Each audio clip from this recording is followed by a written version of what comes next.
আমার প্রয়োজন সঞ্চয় ও সঠিক সুরক্ষা। কিভাবে আজ থেকেই আগামীর দিনগুলোকে নিরাপদ রাখতে পারি?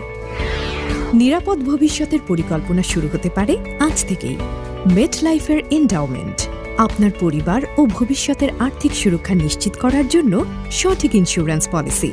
মেয়াদ পূর্তিতে অভিহিত মূল্যের সাথে পাবেন অর্জিত বোনাস। বীমাকৃত ব্যক্তির অনাকাঙ্ক্ষিত মৃত্যুতে সুবিধাগ্রাহী পাবেন অভিহিত মূল্যের সাথে অর্জিত বোনাস। অতিরিক্ত প্রিমিয়াম প্রদানের মাধ্যমে পাওয়া যাবে ব্যক্তিগত দুর্ঘটনায় কাভারেজ সহ অন্যান্য রাইডারের সুবিধা। 10 থেকে 20, 25 ও 30 বছর মেয়াদী পলিসি। আছে ঋণ গ্রহণের সুবিধা, প্রত্যর্পণ মূল্যের সর্বোচ্চ 85% পর্যন্ত। আপনার আর্থিক সুরক্ষা ও ভবিষ্যৎ পরিকল্পনায় সহায়ক। ভবিষ্যৎ ও পরিবারের নিরাপত্তা নিয়ে চিন্তিত? সুরক্ষা পাচ্ছেন এন্ডাওমেন্ট পলিসিতে। মেটলাইফ, জীবনের পথে চলে একসাথে।